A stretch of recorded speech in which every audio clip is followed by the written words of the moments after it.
बिस्मिल्लाहिर्रहमानिर्रहीम अस्सलामुअलैकुम। परवीन के पकवान में खुश आमदीद। कैसे हैं आप सब? उम्मीद है सब खैरियत से होंगे। चिकन, मटन, बीफ ये सारी बिरयानियाँ तो सारा साल यानी कि पूरी गर्मियाँ ही बनती रहेंगी, लेकिन ये फ्रेश सब्जियाँ जाने वाली हैं। तो एक दफ़ा ये बिरयानी बना के ज़रूर ट्राई कर लें, क्योंकि ये बहुत ही मज़े की बनती है। तो जल्दी से रेसिपी को देखें। रेसिपी अच्छी लगे तो लाइक और शेयर ज़रूर कर दीजिएगा, और अगर चैनल पे नए हैं तो चैनल को सब्सक्राइब भी कर लीजिएगा। आप सबका बहुत बहुत शुक्रिया। तो सबसे पहले हम चावलों को भिगो के रखेंगे। तो मैंने यहाँ पर 2 ग्लास चावल ले लिए हैं, और उनको साफ़ करने के बाद उनको मैंने गर्म पानी में भिगो के रख दिया। तो कितना टाइम हमने तकरीबन कम से कम घंटा एक इसको पहले भिगो के रख देना है। और उसके बाद यहाँ पर कढ़ाई में मैं डालूंगी कुकिंग ऑयल। तो यहाँ पर 2 मीडियम साइज़ के प्याज, उनको मैंने स्लाइसिस में काट लिया है, और अब हम इनको फ्राई करेंगे। बहुत ज़्यादा हमने इनको कलर नहीं देना है, क्या इनको ब्राउन नहीं करना। ट्रांसपेरेंट हो जाए तो हम इसके अंदर लहसुन, अदरक और सब्ज़ मिर्चें ये डाल देंगे। तो यहाँ पर मैंने लहसुन अदरक का पेस्ट और साथ में सब्ज़ मिर्चें ऐड कर दी हैं।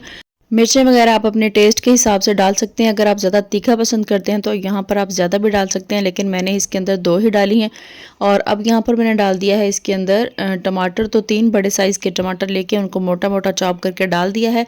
और अब भी इसको भी हम हल्का सा फ्राई करेंगे, और फिर डालेंगे हम इसके अंदर सब्जियां। तो यहाँ पर अब मैं इसके अंदर सब्जियां ऐड करूँगी। और सब्जी में सबसे पहले यहाँ पर गाजर है, 2 बड़े साइज़ की गाजर लेके उनको क्यूब्स में काट लिया।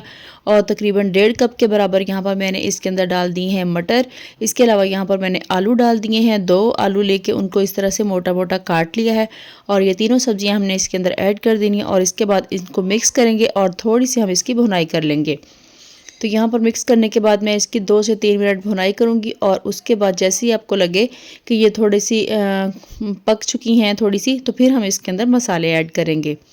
तो मसालों में सबसे पहले यहाँ पर मैं डालूंगी इसके अंदर नमक। तो यहाँ पर मैंने 2 टीस्पून नमक डाल दिया है। इसके अलावा यहाँ पर 1 पैकेट मैंने इसके अंदर डाल दिया है बिरयानी मसाला। आप किसी भी कंपनी का बिरयानी मसाला लें और उसका एक पूरा साशे इसके अंदर डाल दें। इसके अलावा हम कोई मसाला यूज़ नहीं करेंगे, बिरयानी मसाले का पूरा पैकेट डालेंगे, नमक डालेंगे। और नमक जो है वो हम चावलों को बॉईल करते हुए उस टाइम पे भी डालेंगे, तो इसलिए यहाँ पर मैंने 2 टीस्पून डाल दिया है। इसके अलावा 2 टीस्पून जो है वो मैं डाल के चावल बॉईल कर लूँगी। अच्छा, तो अब हमने मसालों की भी भुनाई करनी है, और साथ में हमने सब्जियों की भी भुनाई करनी है। तो थोड़ी देर के लिए तकरीबन 3 से 4 मिनट हम इनकी भुनाई कर लेंगे, ताकि मसाले भी जो हैं भुन जाएँ अच्छी तरह से, और इसके अलावा सब्जियों की भी भुनाई हो जाए। तो जब सब्जियों और मसालों की भुनाई हो जाए तो उसके बाद हम थोड़ा सा इसके अंदर पानी ऐड करके इसके ऊपर ढक्कन रख देंगे, ताकि जो सब्जियाँ हैं वो मज़ीद गल जाएँ। अब यहाँ पर मैंने इसके अंदर आधा ग्लास पानी ऐड कर दिया है, और पानी ऐड करने के बाद मैं इसको मिक्स करूँगी, और ढक्कन रख के इसको मैं थोड़ी देर के लिए पकने के लिए छोड़ दूँगी, ताकि जो सब्जियाँ हैं वो अच्छी तरह से गल जाएँ। तकरीबन 3-4 मिनट इसी तरह ढक के पकाने के बाद तो यहाँ देखें जो सब्जियां हैं वो गल चुकी हैं। अब लेकिन इसके अंदर थोड़ा सा पानी है, तो इस पानी को हम खुश्क करेंगे, और साथ साथ ही मज़ीद थोड़ा सा सब्जियों को भून लेंगे। और इसके अलावा यहाँ पर मैंने 3 आलू बुखारे इसके अंदर डाल दिए हैं, जिसका बिरयानी के अंदर बहुत ही अच्छा टेस्ट आता है। अगर आपके पास ये आपके पास आलू बुखारा हो तो आप इसको डाल लें, वरना फिर आप इसकी जगह पर इमली भी डाल सकते हैं।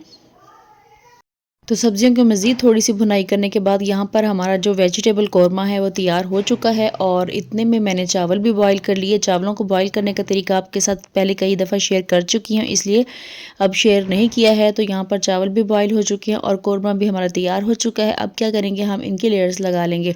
तो कोई भी ऐसा बर्तन, कोई भी ऐसा पतीला ले लें जिसके अंदर ये ईज़िली पूरे आ सकें। तो अब पैंदे में मैंने थोड़ा सा सालन डाल दिया है, और इसके ऊपर डाल देंगे हम चावल। थोड़ा सा डालेंगे नीचे पहले सालन, ज़्यादा नहीं डालेंगे, और उसके ऊपर हम चावल डालेंगे। हाफ़ चावल जो हैं वो यहाँ पर मैं डाल दूँगी, हाफ़ से थोड़े ज़्यादा ही डाल देंगे। और उसके बाद जो है हम इसके ऊपर दोबारा से ये सालन डाल देंगे, और यहाँ पर थोड़ा सा बचाएंगे, बाकी सारा का सारा हम इसके ऊपर डाल देंगे। बिल्कुल थोड़ा सा बचा के रखेंगे, जो कि हम बाद में इसके ऊपर डालेंगे। तो जो बचे हुए चावल हैं वो इसके ऊपर डाल दूँगी। 2 से 3 लेयर्स लगाएंगे हम इसकी। आप चाहें तो वैसे 2 लेयर्स भी लगा सकते हैं, लेकिन मैं 2 से 3 लेयर्स लगा रही हूँ, ताकि जो चावल हैं उनके अंदर अच्छी तरह से सब्जियों का फ्लेवर सारा चला जाए, और मसाले वगैरह भी अच्छी तरह से इसके अंदर चले जाएँ। तो अब मैंने यहाँ पर थोड़ा सालन डाल दिया, और साथ में पुदीना और धनिया वो काट के डाल दिया है। इसके अलावा ऑरेंज फूड कलर थोड़ा सा मिक्स करके पानी के अंदर वो मैंने इस तरह से थोड़ी थोड़ी जगहों पे यहाँ पर डाल दिया है। अब इसको डालने के बाद अब हम इसको लो फ्लेम पे रखेंगे, और तकरीबन 20 मिनट के लिए हम इसको दम लगा देंगे। तो यहाँ पर ढक्कन रखेंगे, और तवा रख के इसके नीचे लो फ्लेम पे तकरीबन हम इसको 20 मिनट के लिए दम लगाएंगे। तो 20 मिनट के बाद यहाँ पर अब मैंने इसको खोला है तो यहाँ पर हमारी जो बिरयानी है वो तैयार हो चुकी है। इसको हम मिक्स कर लेते हैं। तो यहाँ देखें जी हमारी ज़बरदस्त सी बिरयानी तैयार हो चुकी है। कितने ज़बरदस्त खिले खिले चावल बने हैं, बहुत ही ज़बरदस्त और टेस्ट भी बहुत ही अच्छा। अभी मैं आपको दिखाती हूँ कि इनके अंदर कितने अच्छे कलर्स हैं। 3 कलर्स यहाँ पे हैं, लाइट ऑरेंज, डार्क ऑरेंज और इसके अलावा वाइट। तीनों कलर के चावल हैं। बहुत ही ज़बरदस्त बिरयानी बन के तैयार हुई है। तो यहाँ देखें जी हमारी ज़बरदस्ती बिरयानी तैयार हो चुकी है। अब मैं आपको इसकी फ़ाइनल लुक दिखाती हूँ यहाँ पर। तो कितनी ज़बरदस्त लग रही है। ज़रूर आप इस बिरयानी को ट्राई कीजिएगा, क्योंकि चिकन मटन बीफ की बिरयानी तो बनती ही रहती है, लेकिन आपने एक दफ़ा ये बिरयानी ज़रूर ट्राई करनी है। बहुत ही मज़े की बनती है। तो अब जल्दी से इस वीडियो को लाइक कर दें, शेयर कर दें और अगर चैनल पे नए हैं तो चैनल को सब्सक्राइब भी कर लें। इसके अलावा बेल आइकन को ज़रूर प्रेस करें ताकि मेरी आने वाली तमाम वीडियोज़ आप तक पहुँचती रहें। इसी के साथ परवीन के पकवान को दीजिए इजाज़त। अल्लाह हाफिज़।